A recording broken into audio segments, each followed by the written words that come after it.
Hi, we're going to go through chapter which is on nonverbal communication. So let's begin. Nonverbal communication is my favorite chapter to teach. It's a subject matter that relates to all of us. And in fact, if you're interested in communication, it's a topic matter that you could have a whole class per semester on. There's so much to nonverbal communication. So this chapter overview really just gives you kind of a basic understanding of nonverbal communication. Each of the elements that we'll talk about could be entire chapters in a book or in a class if you would like to learn more about it. So let's get started. First thing to talk about is the fact that 93% of our communication has been attributed to nonverbal communication. If you take a biology class, they might say, no, that number is more like 65%. But that's because they're not including the 25 to 27% of what's called paralanguage, which is the influx that you and the accents that you put on the use of your words. So having a dialect does consider parts of nonverbal communication, or having a stutter or speaking quietly or too loudly also would be considered parts of nonverbal communication, even though the words that you use might not change. So we would say up to 93% of your communication is nonverbal communication, leaving only 7% the particular words that you choose to use. There's a good quote from Ralph Waldo Emerson. He says, "What you are speaks so loudly, I cannot hear what you say." And I think that's a good sort of idea to keep in mind as we go through this chapter. So let's start with some definition work. First of all, the definition of nonverbal communication. Your book states that this would be messages expressed by non-linguistic means. So this is not sign language. It is the written word. So it is how you speak. Sign language is important to understand because that's not nonverbal communication, because that's such a common misconception. Because people who use sign language are using their hands and their facial expressions to create different words. Some would say that's nonverbal communication. However, those who speak sign language say that it is a language, and it's quite offensive to not be treated as such. So just keep that in mind. Sign language is not nonverbal communication. All right, so remember, you cannot not communicate. You are always communicating no matter what comes out of your mouth. Something about your face and eyes, the way that you're holding yourself with your posture, hand gestures, even the way that you answer a simple question with yes or no is going to be communicating about you. So you cannot not communicate. Intentional and non-intentional nonverbal cues are given during every conversation that you have with someone. So intentional would be that maybe I try to make someone feel comfortable, and so I lean forward and let my upper body, shoulders, and hands come out towards them. Usually when you're trying to make people feel comfortable, you'll open your eyes a bit more and look at them in a way with your eyebrows arched in a bit. Sometimes non-intentional cues come out though, so perhaps you're not really comfortable with what they're saying and you want them to feel comfortable, but you aren't comfortable, and so in that instance your forehead and your eyebrows will tend to narrow a bit. And even though you're leaning forward with your hands out, a non-intentional cue of not being completely comfortable with what's being said comes across. So there are a lot of slight adjustments that we do in our face, especially around our eyes, that do convey different emotions, and sometimes we don't mean to have those emotions come across. So nonverbal communication is going to help with three things. It will help with identity management, defining your relationship, and conveying particular emotions. Let's go through all three of those in particular. For identity management, we know that this plays a very important role in us striving to create an image of ourselves as we want other people to view us. And often it isn't what you say, but it's how you act that is showing this message. So you'll dress, act, respond, smile, pose according to the image that you want to portray. And all of that creates the identity for how you think other people will see or understand you. So the second part is that it helps with us defining our relationships. So we choose what nonverbal reactions that we have with people. And this really depends on our relationship. So do you hug someone or do you shake their hand? Do you kiss them or pat them on the back? a lot of different examples like that. This is the way that you behave is determined by how you feel about that person. And in one instance, you might want to kiss someone like this is your boyfriend or your husband, but in another instance, you're mad at them. So even though you're in a relationship where this is a committed and intimate relationship, because at that moment you don't feel positively about them, you won't behave nonverbally in that way. So you may have heard that people will like cross their legs towards someone that they're interested in, and if they're not or they're angry, they'll cross their legs away from that same person. And that all of that is talking about defining a relationship. So it's not just showing that like it would be an intimate relationship, but it also shows how you're feeling about them and what's going on in that relationship. So the crossing the leg thing is actually pretty true, although it's not a one size fit all, not a, every time you see this it means that, because our actions can mean different things depending on how we feel. Maybe you just felt like crossing your legs. Crossing your arms is another good example, because perhaps you just felt cold and so you crossed your arms in front of you, but perhaps you're also feeling closed off and so you cross your arms in front of you. So it can mean a lot of different things to different people.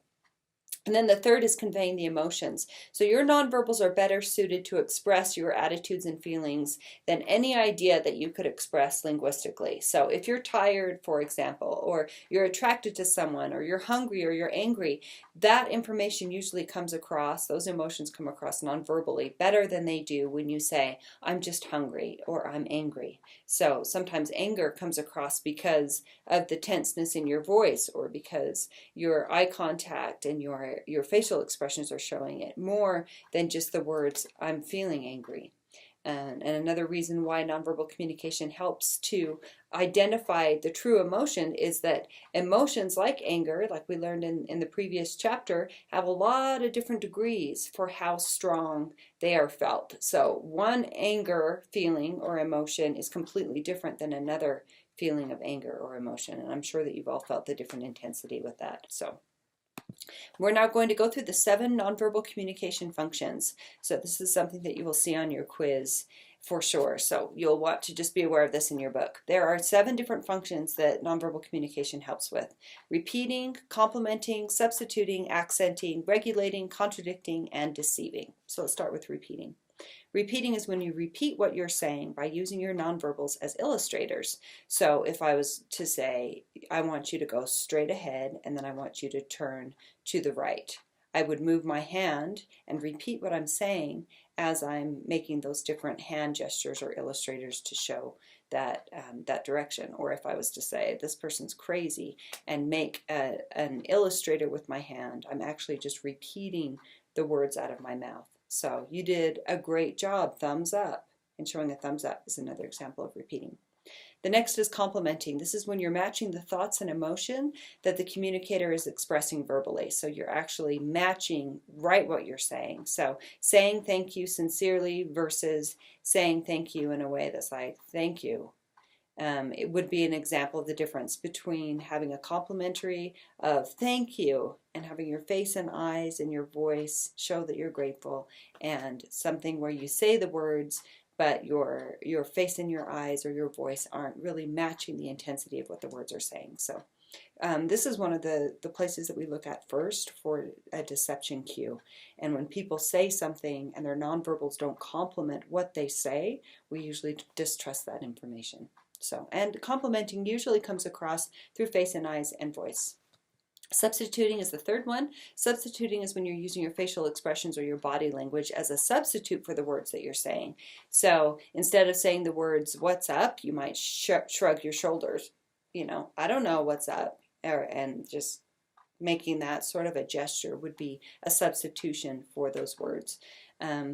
Rolling your eyes is another good example, or yawning when you're bored, or instead of telling someone to check out what's going on, you just kind of make a gesture and a look. So that would be an example. You never use the words, but non-verbally you substitute and you express the message through your non-linguistic means. So the fourth is accenting. Accenting is when you're adding emphasis to an oral message, just like an italics or bold in any sort of typeface would emphasize a message in print. So if you're pointing your finger while you're yelling at someone, or you're using your vocal tones and you start to sharpen them a little bit or raise your voice a bit more, it doesn't matter really what the words are. As you start to bold those words, just as if you were in some sort of a text, it's going to take on a different meaning. So accenting tends to change the meaning from like a wow to a wow, and just as you would expect that to look different in a text.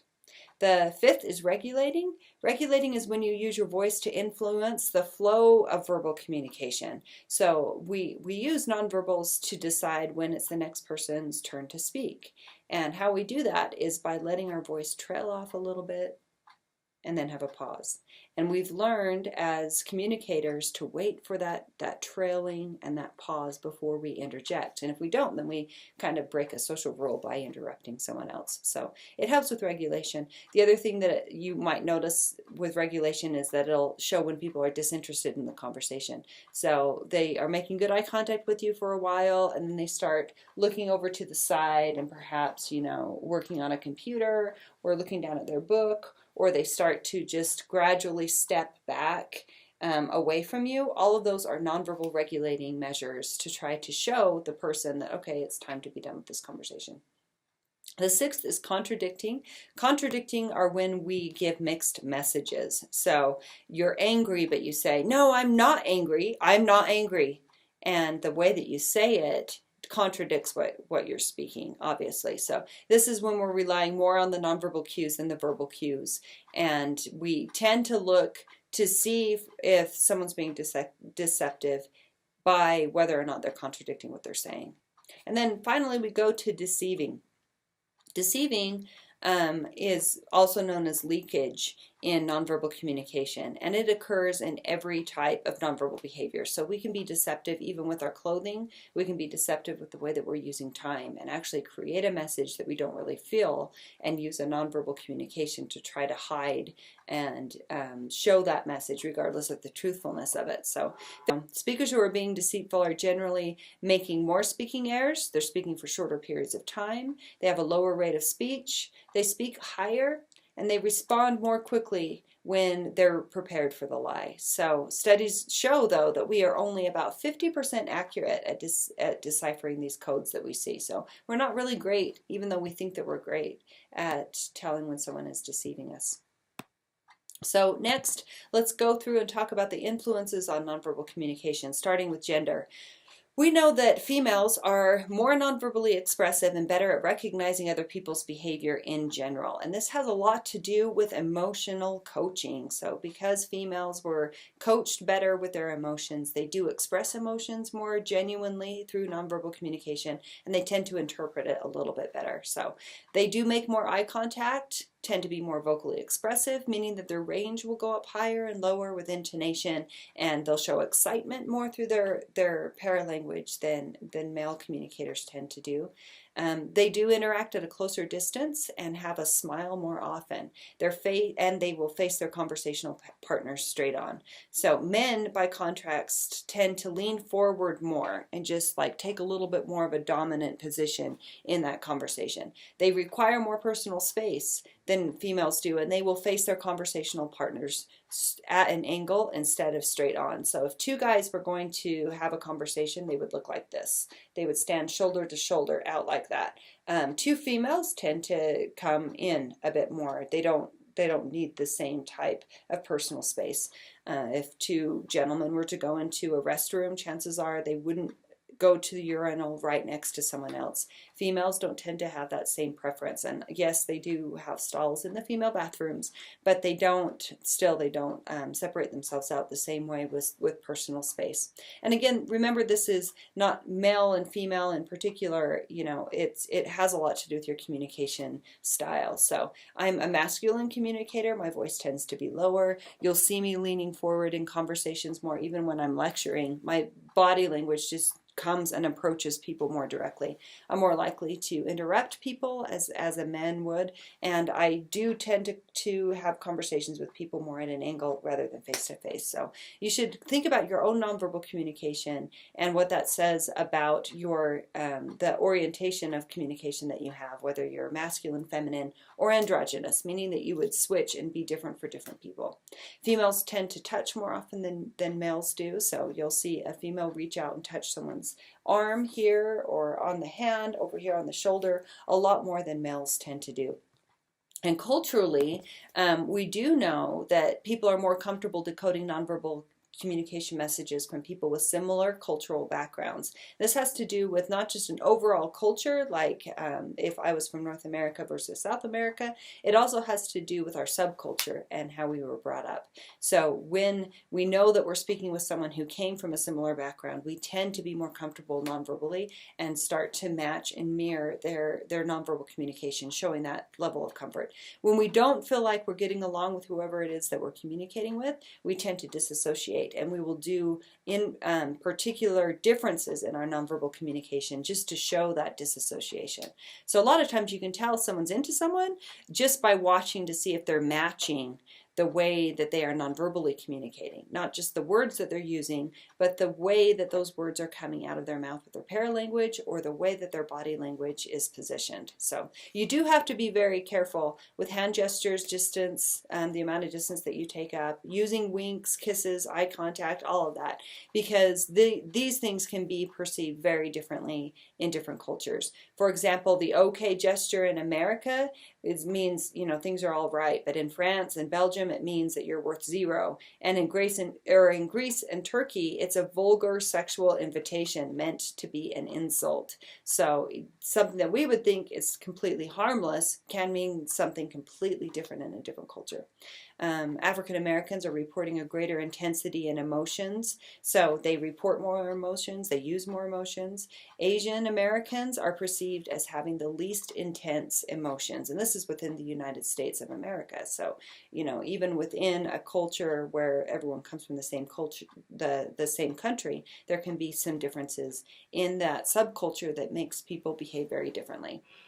America is, in general, Americans tend to be comfortable at about 4 feet of distance, and Middle Easterners feel more comfortable at a closer distance. So an American might like get to a closer distance with someone in the Middle East and start to step back, but that would probably result in that Middle Easterner getting closer to you. And the American might perceive that as like, oh, this person's pursuing me, they're not giving me my space, you know, they're trying to make me feel uncomfortable, but actually that's what makes them feel more comfortable. So you have to be very careful with culture and interpreting nonverbal communication and the differences that people have with that. So now we're going to go through the different types of nonverbal communication. This includes body movement, voice, touch, appearance, physical space, physical environment, and time. We'll go through each of these sections individually. Like I mentioned at the beginning of the video, these each would be individual chapters in a class if you were to take nonverbal communication. So you're getting a very brief overview of some of the essentials. So let's start at first with body movement, nonverbal body movement, and body orientation. If you were to look at this diagram and see these 3 people in person, you would probably make some assumptions, and take a second and look and ask yourself, which of the 3 people is the most powerful? If you were to look at the female, woman who is by number 2, who would you say that she is the most interested in, and why? Who would you say makes the gentleman on the right the most uncomfortable, the female or the male? So you hopefully had some answers come to your mind, and it turns out we're pretty good at reading nonverbal communication because we've had to do it for so long. But if you look at the this diagram, you can see that the female has her neck tilted towards the male on our left, and she's leaning kind of towards the male on the right. So you also can notice and see her hands and how her hands are matching the gentleman on her right. and her feet are pointed towards the gentleman on her right rather than on her left. And all of that would tell us that the female is probably more comfortable with the person on her right than on the left. And the male on the left, with his hand in his pocket and his feet pointed out and also towards both of them, has a slight lean back and a little bit more of a confident posture overall. This gentleman would be assessed as being the person who is most likely in power in that scenario. The other two would be who we would assume are working together and find themselves on a similar status. And there's something going on with the hand gestures. You can see the mirroring that's happening with the female and the male on the right. This shows a level of comfortability. You also see the gentleman on the left trying to match some of those elements, which shows that he wants to show that he agrees with them and he's somehow included in the conversation. So there's a lot of particular things that body experts who look at body movement and positioning will take into account when they're creating these sorts of assessments. That's just a few of the many things that we could be looking at in an image such as this. So body orientation overall is the degree to which we face towards or away from someone. So if we're crossing our legs towards someone or away from someone, that would be body orientation. Your posture is part of this, and we tend to take on a relaxed posture and see this in non-threatening situations. And we tend to get a tightened posture and see this in threatening situations. So higher status people generally tend to be more relaxed overall, and lower status people tend to be more rigid or tense appearing. Some people never relax, and this has to do with personal anxiety, and their posture will show this. So you can tell a lot about a person's like mental status on how they're feeling, as well as like the status of their work environment, just by watching and monitoring posture. The next to look at is the gestures. This is also part of body movement. Gestures include illustrators, emblems, adapters, manipulators, and then your face and eyes. So the illustrators are the movements that accompany speech but don't stand on their own, like hand gestures. Emblems are the nonverbal behaviors that have a precise meaning, which is known to everyone within a cultural group, but that can stand on its own. So like a head nod would be an emblem. An adapter is an unconscious body movement that you are giving in some sort of response to your environment. So shivering when it's cold or having a slight nervous sway during a public speech might be an example of a nervous adapter, which is unconsciously put out there. And the manipulators are self-touching behaviors like fidgeting or rubbing your arm during an interview, or for females, if they're interested in a male, sometimes they'll touch this part of their neck or their face, play with their hair. All of those are manipulators, which help a person feel a little bit better because they're feeling somewhat discomfortable. So gestures overall are things that in public speaking we try to control as much as we can so that we're putting out the type of message that we want. The manipulators and then the nonverbal adjustments that are happening with any sort of an adapter is something that tends to give away the nervous feelings especially. So controlling those is a good idea if you want to have the look of being comfortable in front of other people. Okay, now let's go through posture. If you were to look at this picture, you can see that the posture of the gentleman on the right looks like he might be somewhat annoyed. He's not really invested in the conversation and probably doesn't feel too threatened.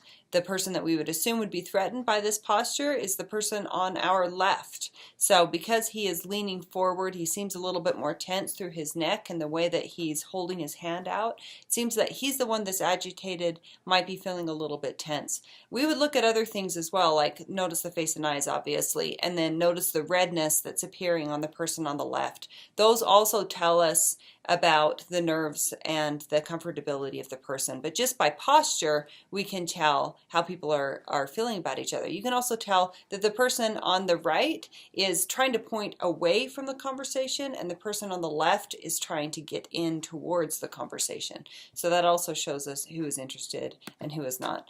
Face and eyes, if you look at this slide, you can see a whole bunch of different expressions. There are over 10,000 different muscle combinations that Paul Ekman, who is one of the leading researchers on facial expressions, has been able to code. So these are just a few of the many. And what we know about facial expressions is that it tends to happen, the muscle combinations tend to happen around the corners of whatever's on our face. So the corners of the nose with the nostrils flaring out or coming up, the corners of the mouth, and the tenseness that happens along the lips as well as down below, and then the eyes, obviously. And some of the most, the majority of muscle combinations stem and connect to someplace around the eye. So there are a lot of, that's why people will say, you know, you can tell someone's really smiling by looking at their eyes.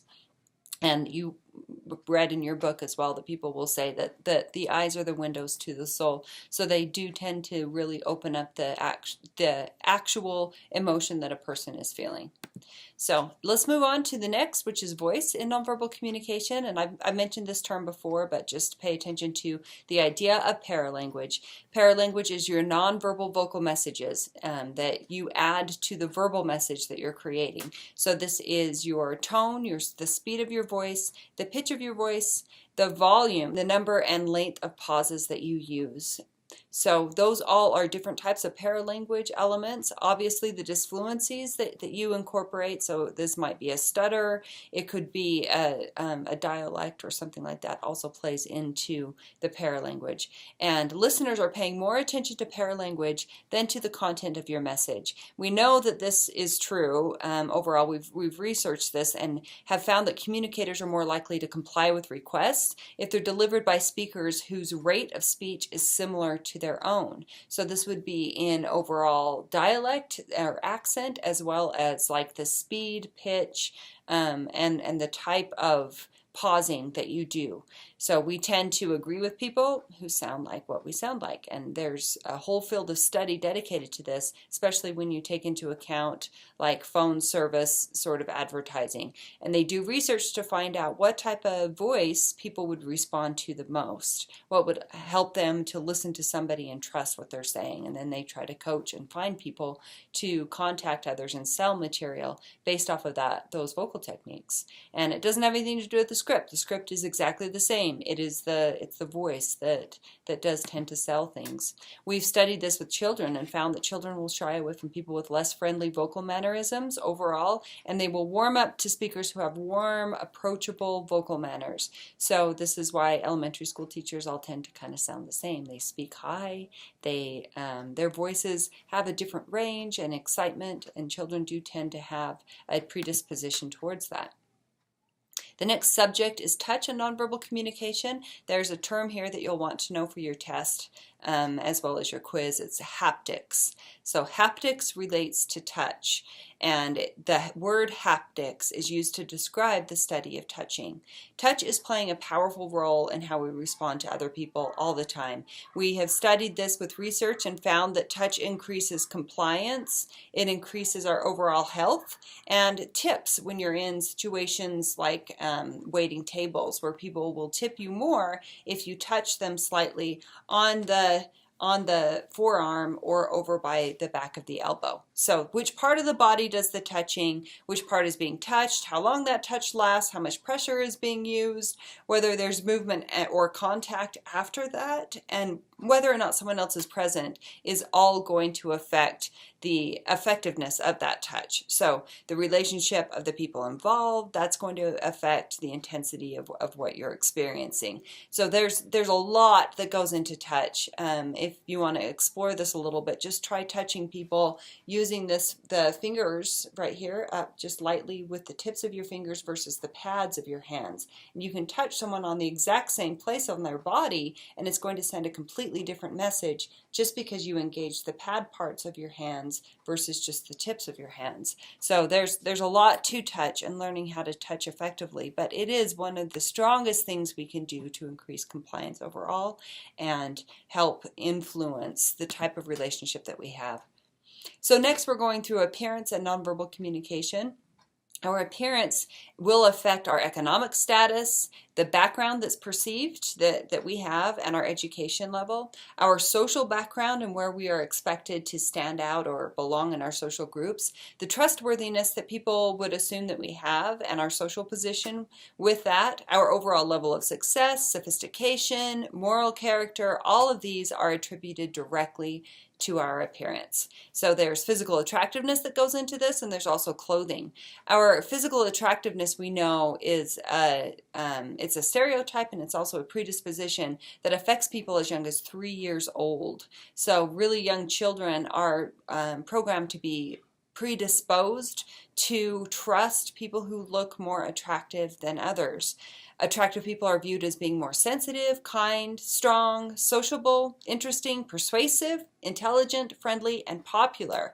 And that, is a long list. And unfortunately, this is a type of an assessment that's made across all cultures, cultural backgrounds, subcultures. Attractive people just tend to get a little bit more leniency thrown towards them. What we know does affect attractiveness is your postures and your gestures and your overall like facial expressions and amount of exercise and physical health that you have. So there's a lot that we can do to affect our attractiveness if we don't feel like we were born with the type of gene pool that might give us the attractive level that we're after. So our clothing can also carry independent influence. So a uniform is a really good example of this, a school uniform or a police or government uniform. So just by seeing someone in uniform, we tend to respond differently to them. There was a Stanford study that perhaps you've heard about, the prison study, and they had just normal people dress up either as inmates or as prison warden type, I guess not wardens, but prison officers. And they found that the people tended to, even though they didn't have specific statements that they were supposed to say, they tended to really get into that role because of the, in part because of the clothing that they were wearing and the influence and what they thought that should mean.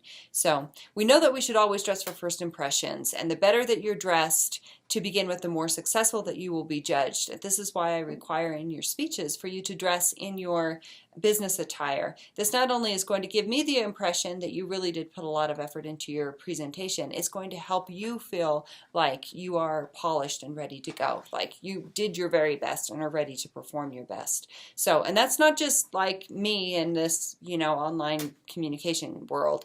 That's in real life. That's why when you go to a job interview, it's expected that you dress nice, and actually the rule of thumb with that is that you should dress one step above whatever you expect your interviewer to be dressed. So if you're going into like a janitor's position, you would think about what that head janitor would be dressed like for that interview. Is this your principal that's interviewing you? Is this someone on your work crew? And then you dress one step above what you think they would be dressed like. So for example, a principal probably would have like a tie and perhaps khakis, tucked in shirt. So you would dress with a suit coat.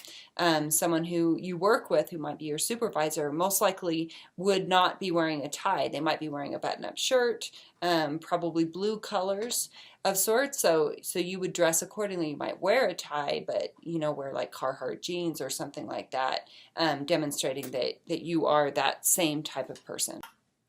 So now let's go on to physical space. Physical space includes the term proxemics, which is the study of the way that people and animals use space. So this is broken down into two different areas. We've got our distance that we use and our territoriality. So distance is how we tell that one person feels about another person, just by noticing the amount of space that exists between them. So researchers have divided this up into 4 different spaces. We have our intimate distance, which is skin contact to 18 inches, so very close to about this far away. We have our personal distance, which would be 18 inches to 4 feet out, and that would be when you're just trying to have like a normal conversation with someone in somewhat of an impersonal or interpersonal scenario. Your social distance is 4 feet to 12 feet, which is pretty far back. If you're sitting in a room, it's probably the back wall. And that tends to be where we will start to engage in conversations with people that we know. So you may have noticed this before when you're walking across campus or at work or wherever, and you see somebody coming through the parking lot and they're at a public distance, which is 12 feet to 25 feet, that's beyond that 12 feet or the back of the room sort of context, you'll probably make eye contact if you know them and perhaps wave, but then you'll find yourself like looking down or at your phone or a different place until you get to that social distance. And once they get to the 4 feet to 12 feet, you'll decide whether to engage or not. If you want to ignore someone, obviously, even if you see them at a public distance, you're going to look away from them, or you'll notice this with people who walk next to each other. If they don't know each other, they don't want to be social with each other, even when they come by, like on a crosswalk or I guess probably not a crosswalk, but any sort of scenario where they have a little bit of room to move out, they'll move away from each other as they cross like that so that they don't get into that 4 feet zone. So they'll keep it social, and then be glad when it comes back out to public distance. Territoriality is like any geographical area, such as your work, your room, house, physical space with any sort of rights that you have is your territory. And this exists even if you don't actually own it. So a good example would be when you go to class, you tend to sit in the same place the whole semester, even though nobody is assigned seating in college, or, sometimes I guess it happens in high school, but usually you're not assigned that in high school either. We assume territory, and if somebody comes in and is sitting where you thought that your territory was, you'll tend to look at them and perhaps respond in a way that shows some sort of dominance. So we do tend to grant people more personal territory if we think that they have a higher status. This is why the big boss gets the big office, or the office with the window, or something that's nicer. Celebrities will not only drive in limousines, but a lot of times it's like the Humvee limousine. It's the off the ground, as big as possible space that they're trying to take up. And it is some sort of a social status that we as society afford to people who we think have a higher status than us. I tell my students during the semester to go home and look at who in your apartment is taking up the most room, who was allowed to hang up the most decorations or to bring in the most equipment, who takes up the most space in the bathrooms, and then ask yourself, is this the person that we somehow view as having the most influence in our apartment? And generally speaking, that's what happens. We give them more space. We afford them more room in our closets, or in the living rooms. All right, the next section that we'll cover is our physical environment. This relates to your physical setting, your architecture and environment, and your interior design. So your physical setting would be like your home office, the formal rooms that you have in your home, versus, even messy rooms in our house where we allow things to get a little bit more junky. And we do tend to create assumptions based off of that physical setting. If you walk into someone's home and you see certain pictures, you're going to make certain assessments based off of that. Even with just the home design, going up to a home that looks like it's a Santa Fe design, you would assume has some brightly colored things inside as well, and you also make assumptions on that person's character who lives in that home. This is getting a little bit more into the architecture and environment, the architecture of the modern versus craftsman versus Santa Fe design. All of those things do speak about the person, but also the environment that they choose to live in. So someone who chooses to live out in the desert versus chooses to live in the mountains in a cabin sort of a home, we make assumptions based off of those decisions, and we would assume that they're a certain type of person because they do live in a cabin in the woods, or because they choose to live in Phoenix, Arizona, in a similar type of home as what's in their neighborhood. Our interior design is the other aspect of this, and there's been a lot of studies that have been conducted just based off of color combinations and the types of emotions that tend to be brought into homes or to be reflected by the people who choose those colors. Obviously, also like the patterns that you incorporate on your pillows and the wallpaper and stuff like that, all of that speaks about you. So we've done studies and found that home design is showing things such as intellectualism, politeness, maturity, willingness to take on adventure, family orientation, and even tenseness just from the overall home design. and the way that the yard is incorporated and the colors that are inside. Subjects, we've also done studies and found that subjects who were working in beautiful rooms were more positive and energetic overall than those who were working in overall average or ugly spacers. So professors, for example, who occupy well-decorated offices were seen as more credible than those who had less attractive or messy offices. So there's a lot of assumptions that all of us have to deal with based on the way that we incorporate our physical environment. Finally, there's time. This will be the last that we will focus on. There's one more term that you want to know. So we have haptics for touch, we have proxemics for space, and we have chronemics for time. And the way that I remember those three terms is that you have to touch, haptics, have to touch, and touching is so important for people to engage with each other. And then I think of proxemics because of the word proximity. So I know proximity means space, proxemics refers to space. And then chronemics, I think of a chrome watch. Chronemics has to do with time. There's monochronic and polychronic types of orientation, which actually speaks about you non-verbally. Monochronic people emphasize punctuality, schedules, and completing one task at a time. Polychronic people have flexible schedules, and they tend to do multiple tasks pursued at the same time, completing it more in a holistic way rather than a linear way. So this is going to vary by your culture. It's also going to vary by your subgroup and the activity that you are engaging in. So whether it's a work activity versus a leisure activity, there's going to be some different chronemics that come out from that. Work environments, school environments tend to be more monochronic. This is why in your class, instead of just giving you open deadlines, I have specific deadlines for you for all of your assignments. And that's because I know in a work environment, which is what I should be training you on, the expectation is for you to be very monochronic. They will give you an assignment that they need you to do, some sort of a project, and then you will have a timeline for when that has to be completed. And in work environments, they're not okay with polychronic sorts of approaches where you just get it done when you get it done. In fact, this has been something that's been studied a lot with the millennial generation because they do tend to be more polychronic overall, not liking to get to work at a certain time or leaving at a certain time, rather just more organically doing work. And that's a hard adjustment for people, especially those of us from a higher generation, to understand because we were brought up in a more monochronic expectation. So that nonverbal communication of punctuality and having things in when you say that they'll be in is valued more in older generations.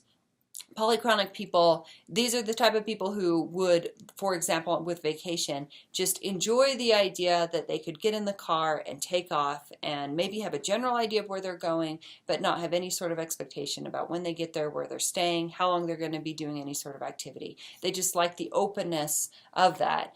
And again, in those types of environments, in vacation environments, being on time is not necessary. Although you do have some people in vacation environments who still want to behave monochronic, who still would want it planned out with some sort of an itinerary for how long they're going to go to each of the activities and what they would expect that they do. Religion is another thing that some people, will say, no, that's a monochronic sort of activity versus polychronic activity where like it should be something that's done more organically. So this can be something that causes a lot of problems actually in work and in relationships.